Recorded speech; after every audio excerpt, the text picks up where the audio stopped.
Alright, so you might be wondering why it says part 1 again, even though I've already released part 1 and part 2.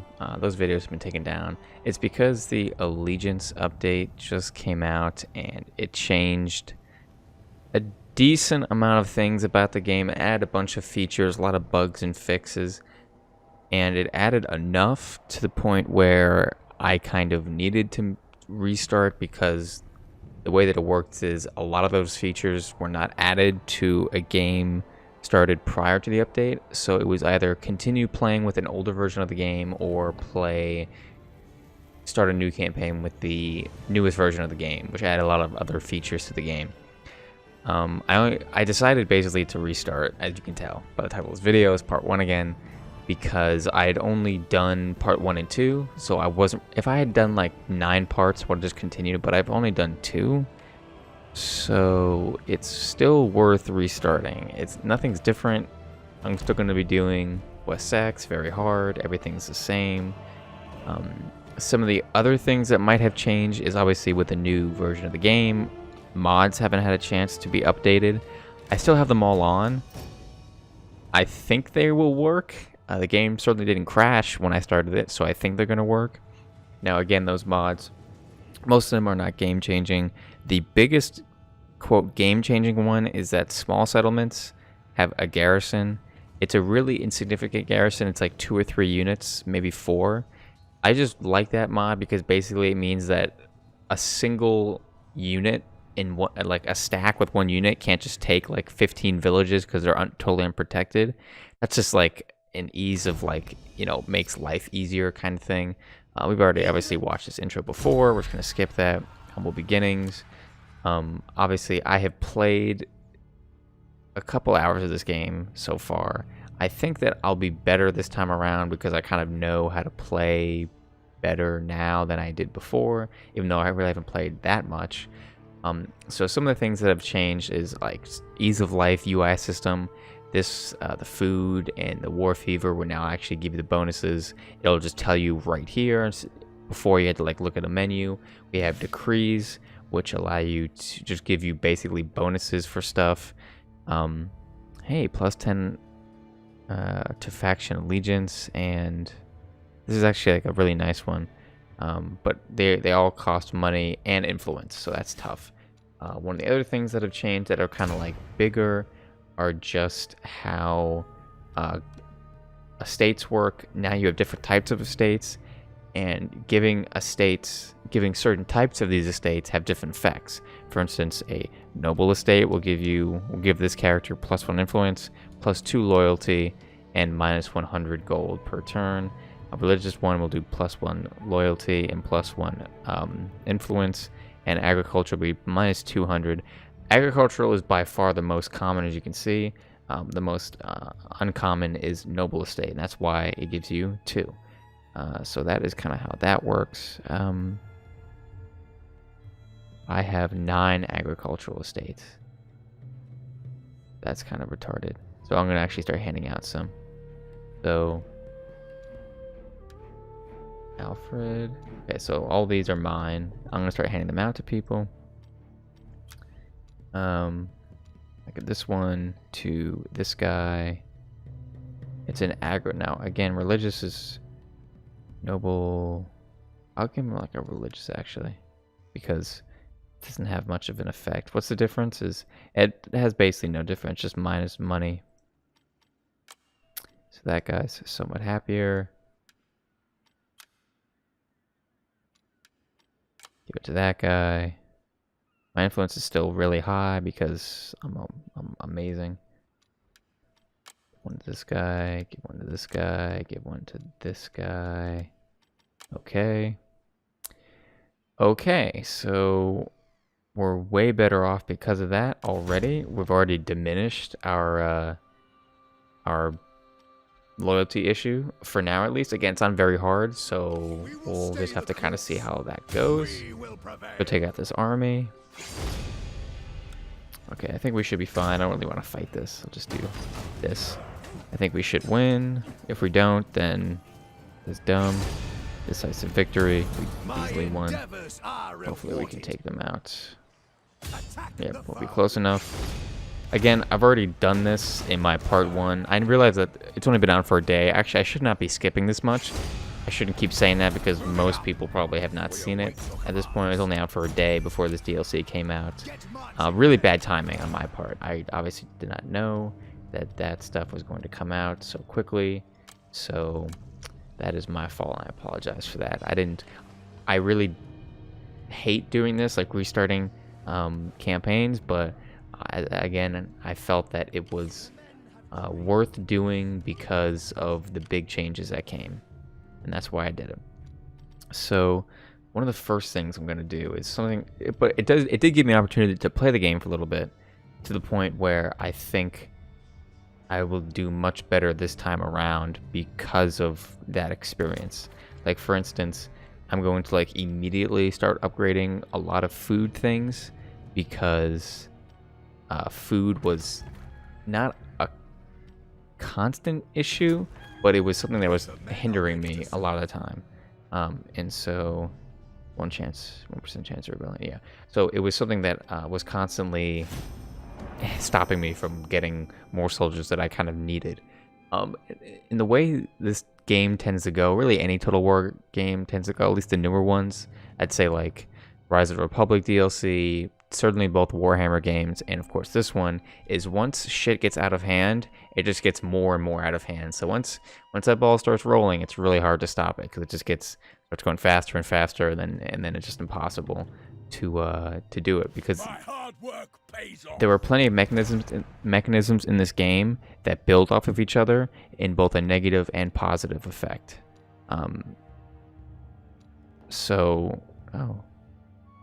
wonder if some of these can give me loyalty. Hey, priest. That does actually give me loyalty. But it does give me minus. That's a problem. That's a problem. He has a governor, after all. 50 food, local. There are a lot of really good things that I could use. I don't really need that. 25 income. That's probably the best thing, although loyalty is always appreciated. I think I'll just do this because my public order for the most part is pretty good.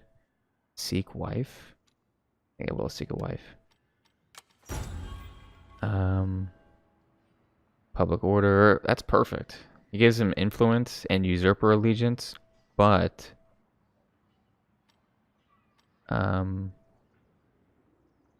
he does make up for public order. I think I'll turn her down.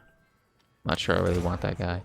This guy's a general, so that's different. I will also seek a wife for him. Sensible, governor, zeal, loyalty, husband. He's not a governor, however. I'll take her. It's really just about anyone you can get at this point. So we're going to start moving Alfred over here, because I just expect to be at war relatively soon, because that's just kind of how things go. Really, my focus right now is just on food production, trying to get as much food as possible. I'm actually going to send this guy. I'm not really sure where I should put him. I'm going to actually send him to my capital, because I do expect that there will be some civil wars that I will have, and whenever there's a civil war, this is my capital, they always spawn right here. So if I have him ready, nothing can really happen. That's too bad. Usually, when a civil war starts, you have just a few units. They start out with like 4, and I really haven't seen them make any units. They usually just stick with 4 and then try to like besiege settlements. Really not too sensible, compared to at least the normal battle and campaign AI is really smart. Really good job there, by the way. If I can give CA some credit for making it. This is the best AI I've seen so far. I have reached a new rank. The joys of spring. A newlywed, his priorities naturally lie elsewhere. Wavering loyalty, what's going on?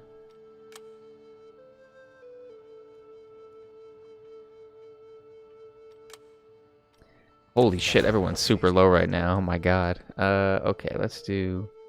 I kind of like Quartermaster because it's range, but at the same time, he needs to be a really good general. Governor, We're gonna do loyalty. Basically, just everyone needs to be loyal, like super loyal. Why is everyone so upset? What is going on that's making everyone so upset?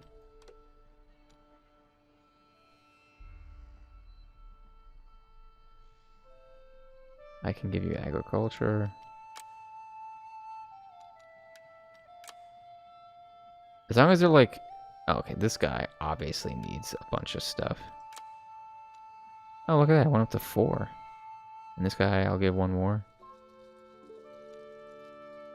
Actually, no. I think if I do that, I'll lose... Yeah, I'll lose... Characters, traits, and offices, estates held, base influence. Yeah, so one thing you don't want is... Oh, this guy actually has more influence than I do. But his loyalty is also waning. Maybe I can just buy him?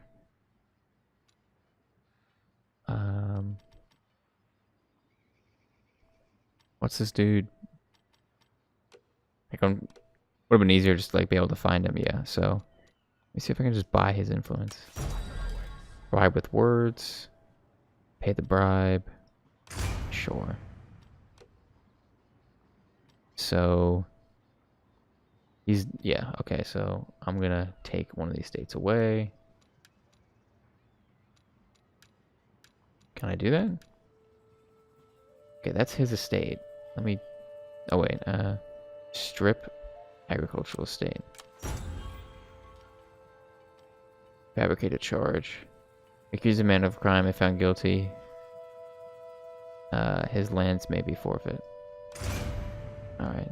Was that bad? Did I make everyone pissed off? Estate's low. Difficulty. Oh. Why are estates low from what? Oh, so actually, I should give a different estate to somebody, but somebody who has higher loyalty, or doesn't have as much influence, I should say. Somebody who I like, Alfred, maybe one of these dudes. Influence. Give it to the guy with the most. Okay, so I'll give it to this guy because it's the lowest. Okay, so now some dilly dallying, but basically we got him to 9, and look at that. You know what? It feels really good knowing how to play this game. It feels really good being able to like do things that you want. That sounds kind of stupid, but just because you want to do something doesn't mean that you know or have the ability to do it. Again, just working on food right now. Let's see. That's good. I'm just assuming that I'll be at war with these guys very soon. They don't have a stack close yet, but I don't expect to win any immediate battles over here until my main army gets there. I haven't even started recruiting yet, but the East Anglia people, East Saxons, will be my main target. In fact, I'm pretty sure I'm going to get an objective to kill them pretty soon. They're like the main target of the game, basically, because we're west and they're east, and we need to combine in order to My hard work do stuff. Traits gained. Chance of having children. That's shitty. Governess, that's good. Minus corruption. More influence. Influence and governorship. These are not always good. You don't always want a guy to have a ton of influence. Yeah, so you can always discredit him. Let's do that. Basically, just want them to be loyal. That way I can like fuck with them politically, and they won't turn as quickly. Obviously, if I screw with people politically, they're not going to be happy about it.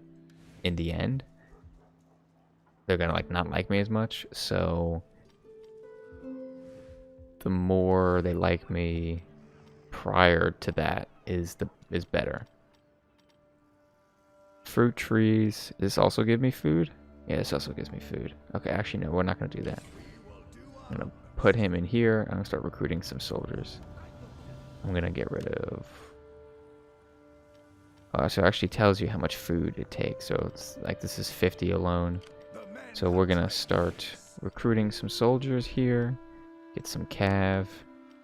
Get a decent amount of these guys.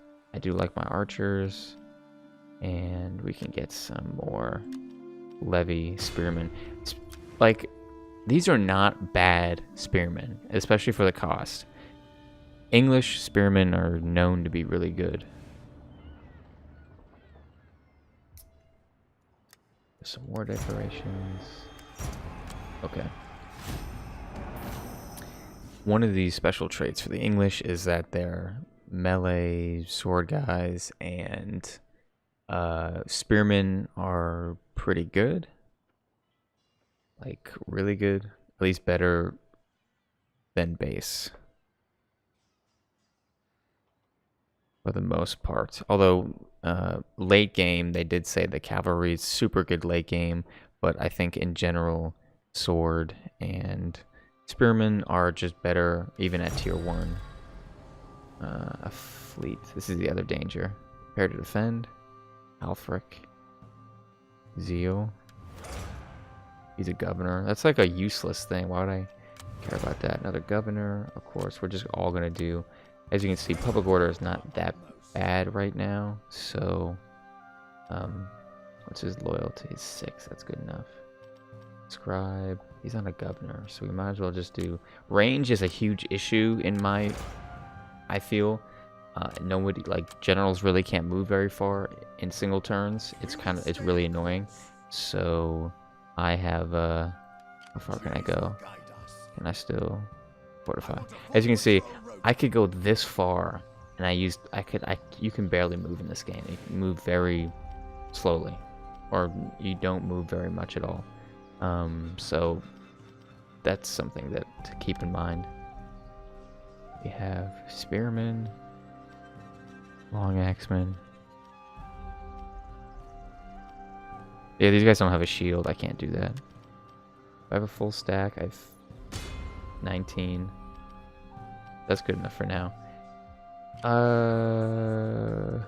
We can get rid of one of these each for now. Just kind of boost my economy a little bit. 758.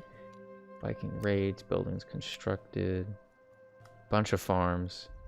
Even with those farms built, I still barely have a good amount of surplus. Also, of course, technology, if you don't know, you have to unlock technology. You have to unlock the ability to unlock technology. That's kind of confusing, but it's kind of cool because now you can't just spam technology. You have to meet certain prerequisites to do it. So for instance, for spearmen, I need to have 10 spear units in total to start upgrading. But once you unlock this whole thing becomes unlockable. So once I get this first one, once I recruit 10, I can then theoretically research all these in a row. So I don't have to like do something for this one and do something for this one. Once it's unlocked, you're good to go. And that works for Civic as well. I think that's a cool thing that they also added to the game, because it just changes how your relationship with buildings, because maybe you wouldn't have built a certain building unless you needed to do it in order to start doing research for something. So it makes you kind of play in a different way, at least depending on what research you want to do. For instance, one of the research lines adds loyalty, and that's something that I went for pretty immediately. So I had to build a building that I normally would not have. Influence and governance. That's okay. I'll actually just go ahead and show you that right now. So this one will give you influence and loyalty. I need to build a moot hill, law or thing chains. Conquer a region with the highest level building in one of the chains. These can be built in a great hall. So I built a moot hill. I wouldn't have normally built a moot hill because it doesn't have the effects that I really cared that much about. So that's something to think about. Alright, let's see if we can just like finish this stack off somehow. I do like cavalry a lot, although I don't want to go too heavy. Actually that's fine, that'll be full. So I have 1, 2, 3, 4, 5, 6, 7, 8, 9, 10. That's actually perfect. 10 infantry, plus my general is also infantry. 4 archers and 5 cavalry. Cavalry is devastating, just devastating in this game if you are effective with it. So that's why I'm kind of going heavy cavalry. This is another farm. Wow, 31 food to 41. It's not really that much. That's fine. This place is in low thing. Right, so this is also another thing that they changed, that normally in Total War games, public order had a range from -100 to +100. When you got to -100, there was a riot and an enemy army appeared. It doesn't work like that anymore. Now it's anything less than 0, there's just a percentage chance. Think of it exactly like sanitation. With sanitation in like Attila, when you had negative sanitation, there wasn't an automatic breakout of a disease. There was just a percentage chance. It's exactly the same now with public order, which I think is better, because I didn't like it how, you know, as soon as you got to -100, like automatically there's a civil war. Like there wasn't a chance that there wouldn't be one. There just was, because you reached that limit. Now there's only a chance. So if you screw up, it's almost more forgiving. But it could hurt you too, because although there's only a 1% chance, it could still happen. It's not impossible, but very unlikely. But now the game is almost more forgiving, because if you screw up and you got to -100 in Attila, there would be a civil war or just a rebellion automatically. Now, if you screw up and it's like -3, there's a chance, but it's not 100% chance. So I like that better. These two places are kind of on the edge. I'm just gonna stay here and wait for them to get like full stack. We can keep upgrading farms, just looking for them around here. One other thing that they also added, I can upgrade again. 59. Food is really not that, like, I really not am. What does this do? Hunting grounds. Oh, this also does food. This is less food? No, it's more. Okay. And we can upgrade this. Pottery, clay pot. Sure. Oh, so one other thing is provides garrison. I've never played this game without this mod. It says that it adds garrison, so I'm thinking that normally these small towns would not have any garrison normally. Oh, another thing also is province allegiance that they've added. This, think of it like religion. It's pretty much the same thing. I up like details. Yeah, there we go. Wow, this adds a lot. Settlements. These are all 4. This gives you a lot of information. Yeah, so this will actually tell you the effects. Change per turn. None. There's no other.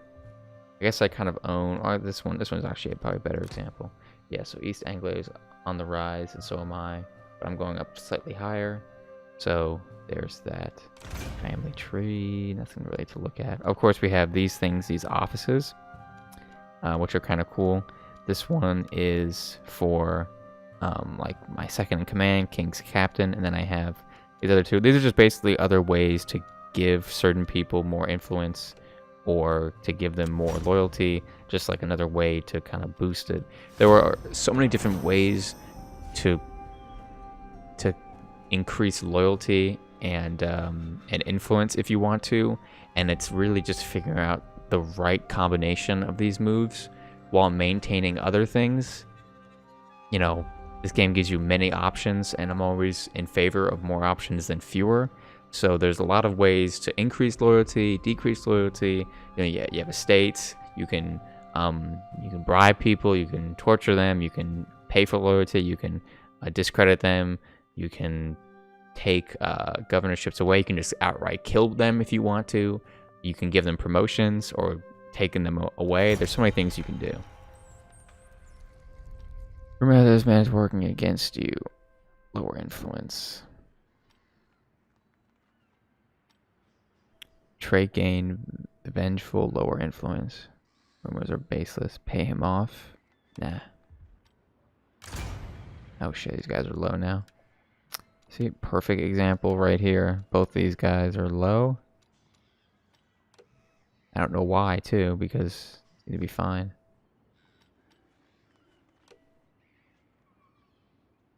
Seven influence. Jesus Christ.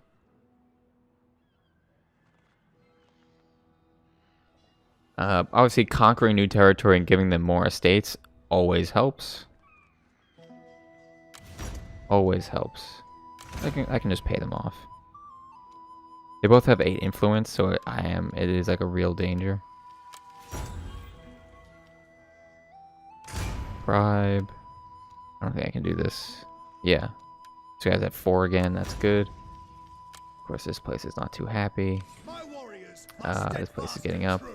I can only imagine, and I haven't even looked at, what is it? Let's just get rid of this. The fact that this guy is here already is good enough, because the garrison here is probably really big. Yeah, it's good enough. Just boost more economy. I've not really looked at the diplomacy whatsoever. Oh, these guys are not too happy, but they're actually hostile with me, which is stunning. But we're fine. So these are guys I'm probably going to be at war with. These guys are hostile? Why are they... Come, warm yourself by the fire. We assent. Okay, we're friends. Intriguing. You must seek ally. Alright. Historically, these guys, what are they called? The Miarsi? Do become, are absorbed by the West Seaxe, historically, so that's why I'm kind of trying to be friends with them. Also, they are pretty powerful, and once this war kind of kicks off, I could obviously use the help. This is normally the way that I am with Total War games is I'm very, like, no vassals, like, give me all the territory. I want to own everything, because generally allies don't really help you out that much. But playing this game for a little bit, allies are definitely helpful, at least way more helpful than any other Tilla game. And also, historically, they were friends, so I'm going to try to be friends with them. Like a little bit of roleplay going on here. Also, just, I've always been like that, where I'm like, no allies, just, I'd rather kill my allies and take their land than be allies with them. I've kind of always been like that. I kind of want to just change it up. Oh, those guys are dead. Self-important estate desire. Holy shit. I didn't know that was a thing. Estate desire. Where is that?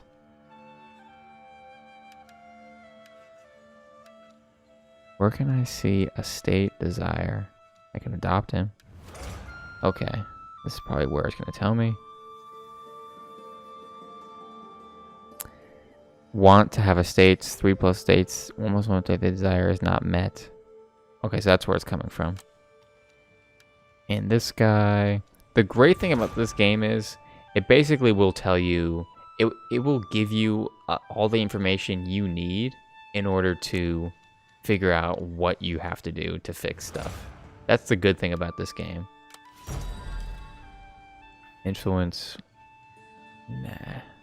Why would I want that? Why the hell would I want that? Why would I want this guy having even more influence? Are you kidding me? Alright.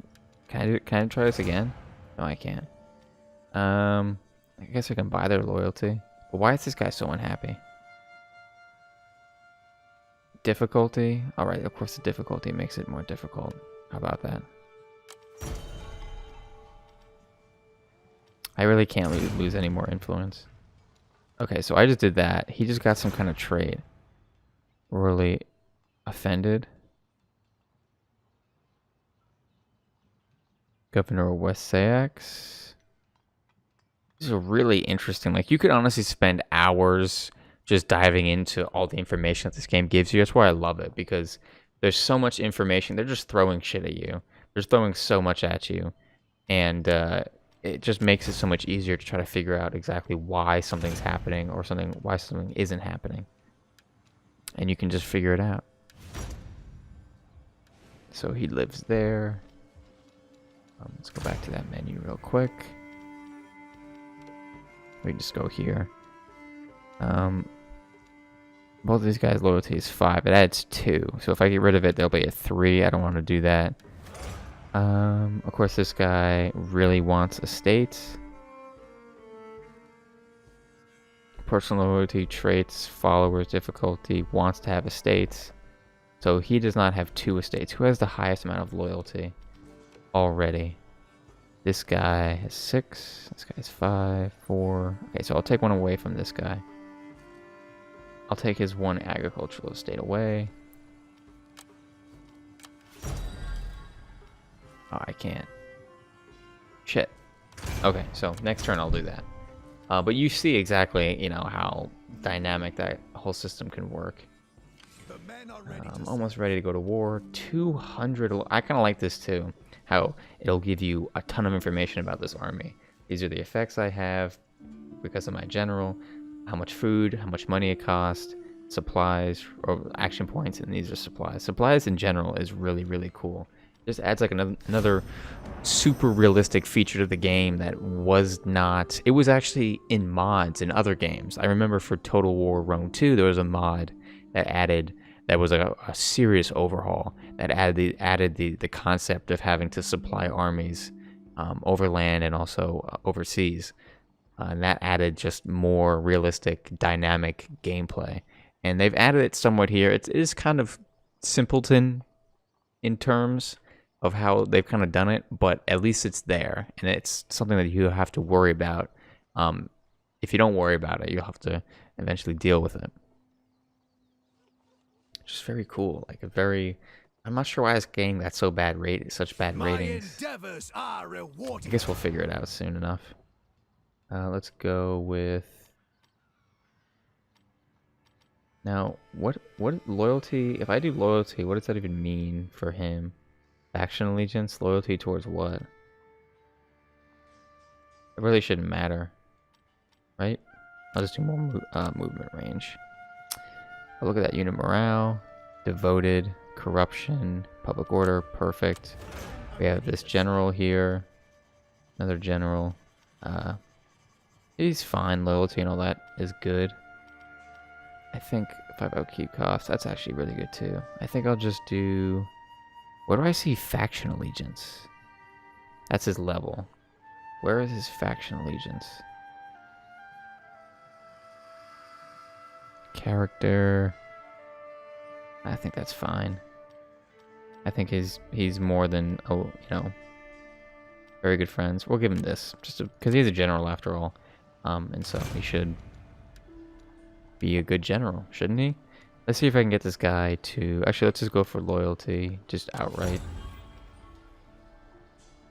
Okay, so that worked really easily. Okay, so I think that'll do it for the first part.